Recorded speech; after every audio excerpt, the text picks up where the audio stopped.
Hello welcome to Jo and Joy. ഇന്നത്തെ നമ്മുടെ video എന്ന് പറഞ്ഞു കഴിഞ്ഞാൽ നല്ല ന്യൂട്രീഷ്യസ് ആയിട്ടുള്ള 2 വെജിറ്റബിൾ മെയിനായിട്ട് ചേർത്തിട്ട് ഉണ്ടാക്കുന്ന ഒരു തോരനോ ഫില്ലിങ്സ് എന്നോ എന്നാ വേണമെങ്കിലും ഇതിന് പറയാം കേട്ടോ. കാരണം തേങ്ങ ഇട്ടതുകൊണ്ട് ഇതിന് തോരൻ എന്ന് പറയാം. അല്ലെങ്കിൽ നമ്മൾ അധികം ഇൻഗ്രീഡിയൻസിനകത്ത് കൂടുതൽ ആഡ് ചെയ്തിട്ടില്ല. കാരണം ഇതിൻ്റെ ന്യൂട്രീഷ്യസ് വാല്യൂ അതുപോലെ തന്നെ നമുക്ക് അബ്സോർബ് ചെയ്യാനായിട്ട്.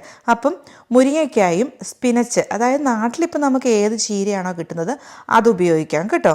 പിന്നെ കുറച്ച് ഉള്ളിയും കുറച്ച് പച്ചമുളകും മാത്രമാണ് ഞാനിതിന് എക്സ്ട്രാ ആയിട്ട് എടുത്തിട്ടുള്ളൂ. ഇതിനകത്ത് നമ്മൾ വെളുത്തുള്ളി ഇഞ്ചി ഇങ്ങനെയുള്ള സാധനങ്ങളൊന്നും ചേർത്തിട്ടില്ല. ഇത് മുരിങ്ങയ്ക്കയാണ്. മുരിങ്ങയ്ക്കയുടെ അകത്തെ ആ ഒരു പൾപ്പില്ലേ, അത് ഞാൻ സ്കൂപ്പ് ചെയ്തെടുത്തിരിക്കുക കേട്ടോ. അപ്പോൾ എപ്പോഴും ഓർക്കേണ്ടത് ഒത്തിരി മൂത്ത മുരിങ്ങയ്ക്ക എടുക്കത്തില്ല. നല്ല പിന്നെ ഇച്ചിരി ഒരു ഇളവനായിട്ടുള്ളതുള്ള മുരിങ്ങയ്ക്ക വേണം എടുക്കാൻ. അല്ലെങ്കിൽ ഇത്ര ടേസ്റ്റി ആയിട്ട് നമുക്ക് കിട്ടത്തില്ല. നാര് പോലെ കടിച്ച് കിടക്കും. ഇതാകുമ്പോൾ വായിലിട്ട ഉടനെ തന്നെ പിള്ളേർ നല്ല സുഖമായിട്ട് കഴിച്ച് അങ്ങ് ഇറക്കിക്കോളും. ഇത് തേങ്ങയാണ്. തേങ്ങ ഓപ്ഷണലാണ് കേട്ടോ. പക്ഷേ ഇത് ഞാൻ ചോറിന് കറിയായിട്ട് എടുത്തേക്കുന്നതുകൊണ്ടാണ് ഞാൻ തേങ്ങയും കൂടെ ചേർക്കുന്നത്. അപ്പം ഇത് കുക്ക് ചെയ്യാനായിട്ട് ഞാൻ എടുത്തിരിക്കുന്നതെന്ന് പറഞ്ഞു കഴിഞ്ഞാൽ വെളിച്ചെണ്ണയാണ്. ഞാൻ യൂഷ്വലി വെളിച്ചെണ്ണയാണ് കുക്ക് ചെയ്യാൻ ഉപയോഗിക്കുന്നത്. അപ്പോൾ ഒരു ഇരുമ്പിൻ്റെ ചീനച്ചട്ടിയാണ് എടുത്തിരിക്കുന്നത്. നിങ്ങൾക്ക് ഇഷ്ടമുള്ള ഏതെങ്കിലും ഒരു പാൻ എടുക്കുക, അതിലേക്ക് കുറച്ച് വെളിച്ചെണ്ണ ഒഴിച്ചു കൊടുക്കുക.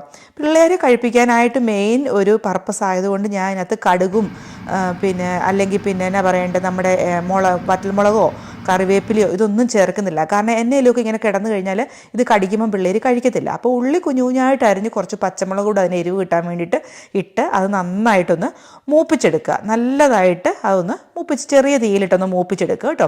പിന്നെ അറിയാമല്ലോ, മുരിങ്ങയ്ക്കായ്ക്ക് ഒരുപാട് ന്യൂട്രീഷ്യസ് വാല്യൂ ഉണ്ടെന്ന് പറയുമ്പോഴത്തേക്കും വൈറ്റമിൻ എ ബി സി ഇത് 3 ഉണ്ട്.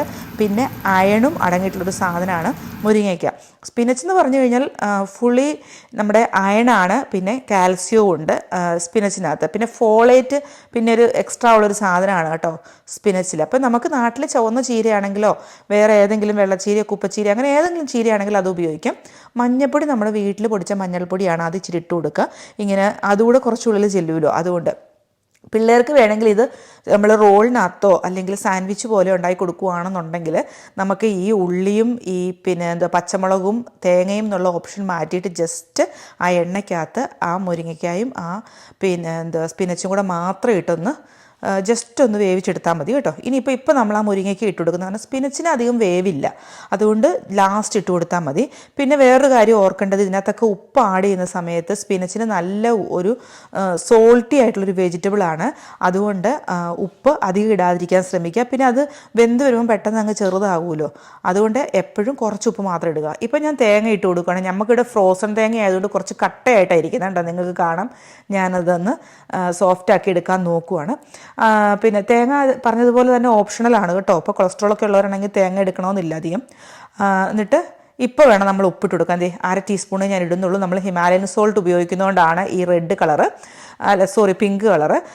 പിന്നെ ഇപ്പോൾ ഉപ്പ് ആഡ് ചെയ്ത് കൊടുക്കുക. അത് കഴിഞ്ഞിട്ട് ഏറ്റവും ലാസ്റ്റ് എല്ലാം ഒന്ന് മിക്സ് ആക്കി കഴിഞ്ഞ് നിങ്ങൾക്ക് തോന്നുവാണെങ്കിൽ സ്പിനച്ച് ഇട്ട് കഴിഞ്ഞതിന് ശേഷം മാത്രം എക്സ്ട്രാ ഉപ്പ് ആഡ് ചെയ്താൽ മതി. കാരണം സ്പിനച്ച് ഒരു സോൾട്ടി ലീഫി വെജിറ്റബിൾ ആയതുകൊണ്ട് കേട്ടോ.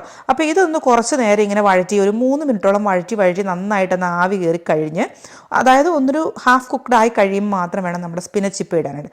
ഇപ്പോൾ നിങ്ങൾക്ക് തോന്നും ഇത് ഒരുപാടുണ്ടെന്ന്, പക്ഷേ ഇത് ജസ്റ്റ് ഒരു 1 മിനിറ്റ് ഇതൊന്ന് ഇളക്കി കഴിയുമ്പോഴത്തേക്കും ഇത് ശരിക്കും അങ്ങ് വെന്ത് അങ്ങ് ഇച്ചിരി താന്നു പൊക്കോളും കേട്ടോ. എന്നിട്ട് ഇതെല്ലാം കൂടെ നന്നായിട്ട് ഇളക്കി മിക്സ് ചെയ്ത് ചേർക്കുക. ഈ തേങ്ങയും ഈ സാധനങ്ങളെല്ലാം കൂടെ ഇത്രയേ ഉള്ളൂ ഇപ്പോൾ വെന്ത് വന്നപ്പോൾ കണ്ടോ. അത് കഴിഞ്ഞേച്ച് കുറച്ച് നേരം, അതായത് പ്രോബ്ലി ഒരു 1 മിനിറ്റൊക്കെ, വെള്ളം ഒരിക്കലും ആഡ് ചെയ്യരുത് കേട്ടോ. ഈ സ്പിനച്ചിലെ വെള്ളവും മറ്റുള്ളതെല്ലാം ചേർത്ത് നമുക്ക് ഇച്ചിരി നല്ല ഡ്രൈ ആയിട്ട് കിട്ടണമെങ്കിൽ അതേ പറ്റൂ.